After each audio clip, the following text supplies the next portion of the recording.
بسم اللہ الرحمن الرحیم۔ السلام علیکم ورحمۃ اللہ وبرکاتہ۔ ہجرت مصطفیٰ صلی اللہ علیہ وسلم، رسول اللہ صلی اللہ علیہ وسلم کی محبت میں ایک اور شارٹ ریمائنڈر۔ یقیناً اپنے گھر اور اپنے کمفرٹ زون سے کنیکشن توڑ کر صرف اللہ کی خاطر ایک جگہ سے دوسری جگہ جانا معمولی بات نہیں ہے۔ رسول اللہ صلی اللہ علیہ وسلم کے جب ساتھیوں نے اور فالوورز نے یثرب کے لوگوں کے ویلکم پر وہاں شفٹ ہونا شروع کر دیا تو الحمدللہ اب مسلمانوں کو ایک اچھی مناسب جگہ اپنے قیام کی اور اپنے دین پر عمل کرنے کی ملنے لگ گئی۔ آپ صلی اللہ علیہ وسلم ابھی مکہ میں تھے، اس لیے کہ اللہ تعالیٰ نے ابھی آپ کو مکہ چھوڑنے کی اجازت نہیں دی تھی۔ حضرت ابو بکر صدیق رضی اللہ عنہ اور حضرت علی رضی اللہ عنہ ابھی رسول اللہ صلی اللہ علیہ وسلم کے ساتھ ہی تھے۔ کچھ اور مسلمان بھی ابھی ہجرت کر کے یثرب نہیں جا سکے تھے، اس لیے کہ قریش ان کو جانے نہیں دے رہے تھے۔ ادھر قریش کے لیڈرز نے یہ دیکھنا شروع کیا کہ بہت سے مسلمان بہت سوئفٹلی مکہ چھوڑ کر مدینہ میں آباد ہو رہے ہیں۔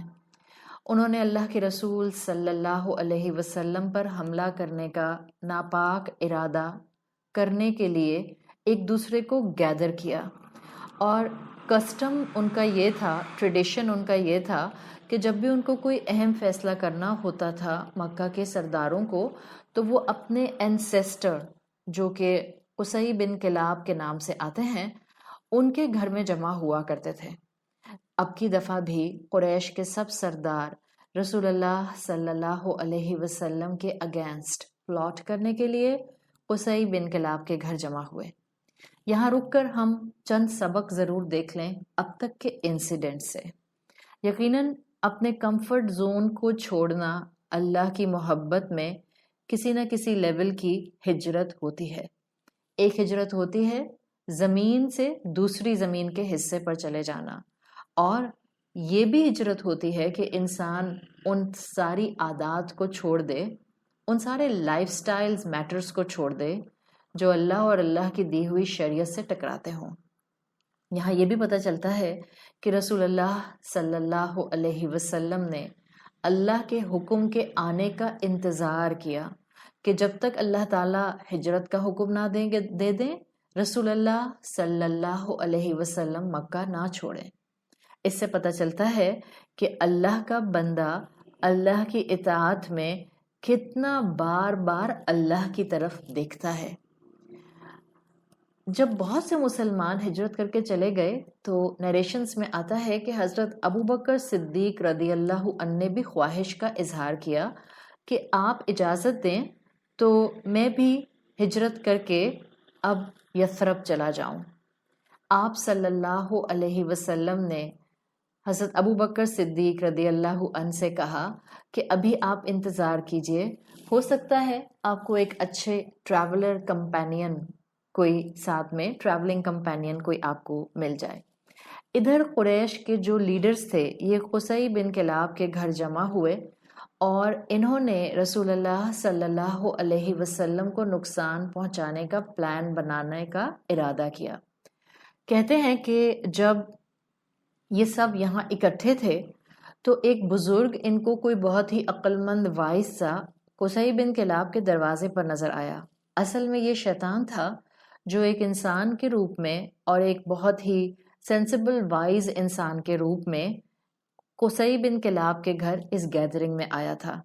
جب قریش کے سردار نے پوچھا کہ آپ کون ہیں تو اس نے کہا کہ میں پہاڑوں پر ایک اللہ کا بندہ رہتا ہوں، شیخ، اور مجھے پتہ چلا ہے کہ آپ لوگ یہاں کس ارادے سے اکٹھے ہوئے ہیں، تو میں بھی آپ لوگوں کو مشورہ دینے کے لیے آیا ہوں۔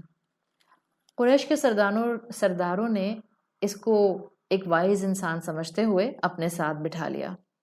مختلف سرداروں نے مختلف اپنے اپنے سجیشنز دیے کہ کس طرح سے نعوذ باللہ رسول اللہ صلی اللہ علیہ وسلم کو اپنے راستے سے ہٹایا جائے۔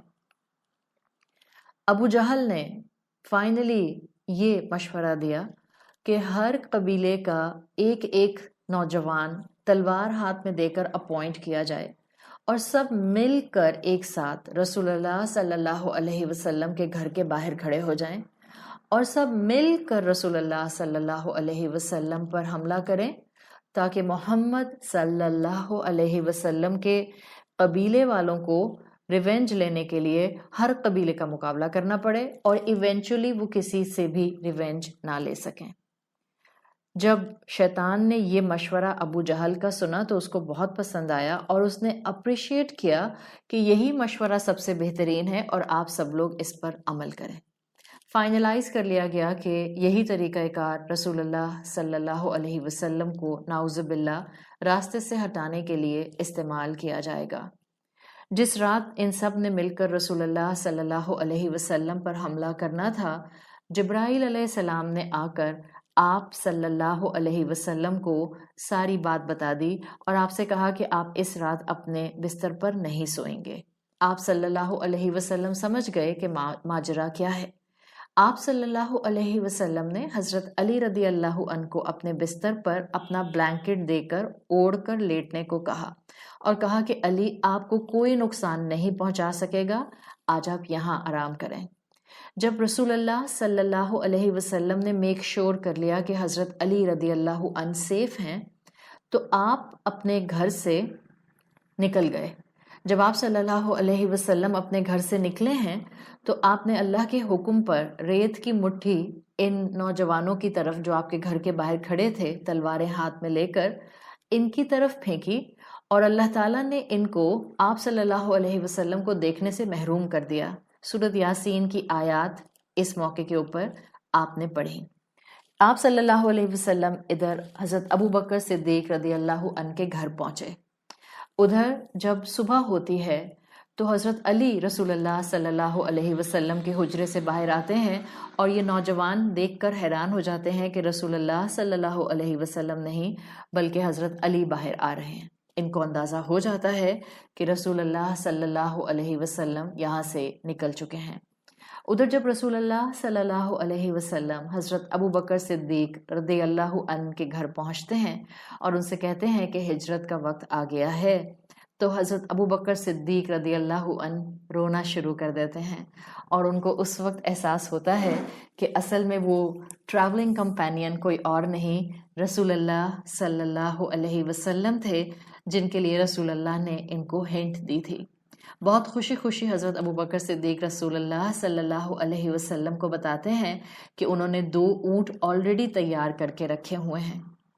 آپ صلی اللہ علیہ وسلم کے ساتھ حضرت ابو بکر صدیق رضی اللہ عنہ اپنے اس سفر پر نکلتے ہیں اور غار ثور میں جا کر آپ دونوں چھپ جاتے ہیں۔ ادھر مکہ والوں کا غصہ بڑھتا جاتا ہے اور وہ تلاش کرنے کے لیے حضرت ابو بکر صدیق رضی اللہ عنہ اور رسول اللہ کو نکل پڑتے ہیں۔ اب رسول اللہ صلی اللہ علیہ وسلم اور حضرت ابو بکر غار میں ہیں۔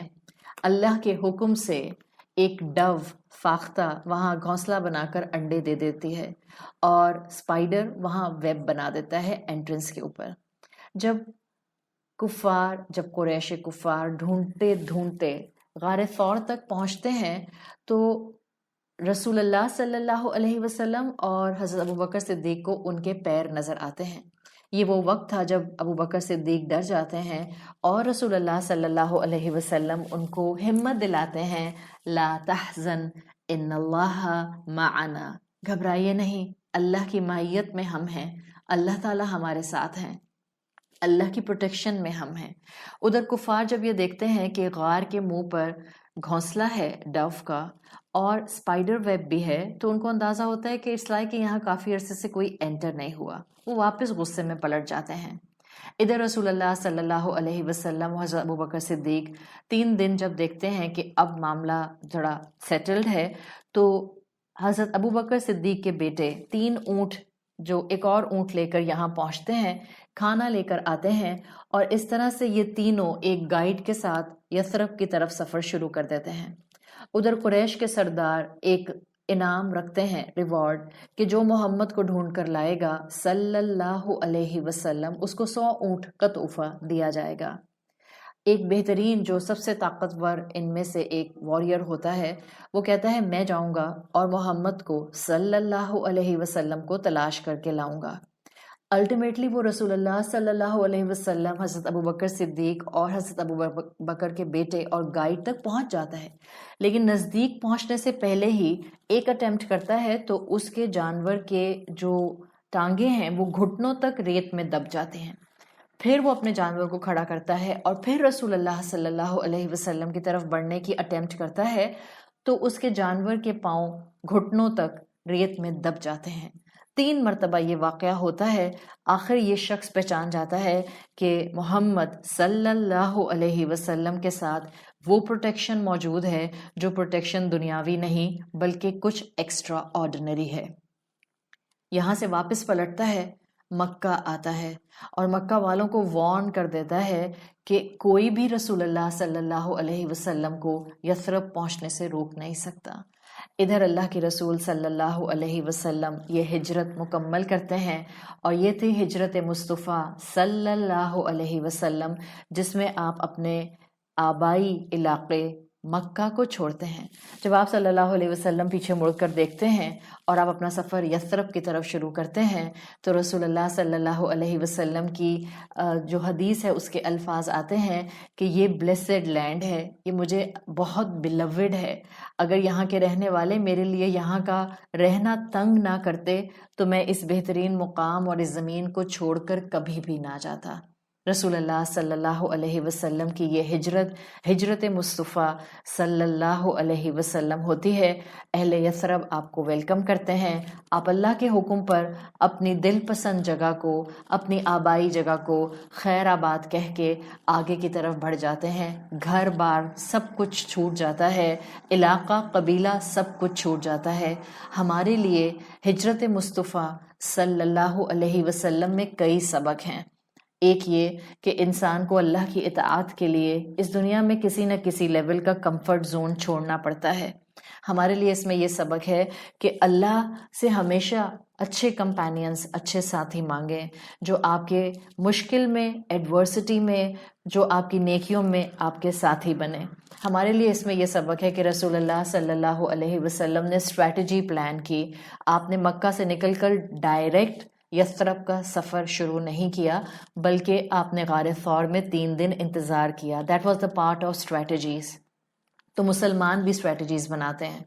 اللہ کے رسول صلی اللہ علیہ وسلم کے ساتھ حضرت ابوبکر تھے، یقیناً اللہ کی پروٹیکشن موجود تھی، لیکن آپ نے دنیاوی اسباب اڈاپٹ کیے، گائیڈ آپ کے ساتھ موجود تھا۔ اس سے یہ پتہ چلتا ہے کہ مسلمانوں کو اپنی زندگی میں کسی سے گائیڈنس لے لینی چاہیے، ہر اس سمجھدار انسان سے جو آپ کو اس زندگی کے پہلو میں مدد یا مشورہ دے سکتا ہے۔ رسول اللہ صلی اللہ علیہ وسلم نے ہر زندگی کے قدم پر اپنے رب پر مکمل بھروسہ کیا۔ جو رب نے کہا، جیسا جبرائیل علیہ السلام اللہ کا حکم لے کر آئے، آپ نے سمعنا و اطعنا کا معاملہ رکھا۔ جب لیڈر سمعنا و اطعنا رب کی اڈاپٹ کرتا ہے، اس کے فالوورز ڈیفینیٹلی سمعنا و اطعنا پر آتے ہیں۔ یہ سبق ہے ہمارے لیے کہ ہم یاد رکھیں ہم نے اپنا لیڈر کس کو بنایا ہے۔ دنیا میں اپنا لیڈر اس کو بنائیں جو دیکھنے میں، ظاہری بات ہے دل کا حال ہم کسی کا نہیں جانتے، لیکن جو دیکھنے میں، حال احوال میں، معاملات میں، گفتگو میں اللہ کے دین اور رسول اللہ صلی اللہ علیہ وسلم کی تعلیمات پر نظر آتا ہے، تاکہ جب وہ سمعنا و اطعنا کی تصویر بنے تو اس کے فالوورز بھی سمعنا و اطعنا کی تصویر بنے۔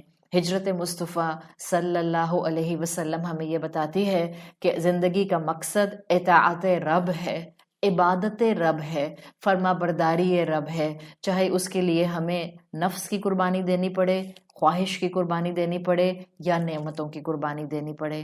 اللہ، ہم آپ سے آزمائشیں نہیں مانگتے، لیکن ہم آپ سے التجا کرتے ہیں کہ اللہ ہمیں حالت ایمان میں رکھیے اور حالت ایمان میں موت دیجیے، اور اپنی نعمتوں کو حالت ایمان میں استعمال کرنے کی توفیق عطا فرمائیے۔ سبحانک اللہم و بحمدک، نشہد ان لا الہ الا انت، نستغفرک و نتوب الیک۔ السلام علیکم ورحمۃ اللہ وبرکاتہ۔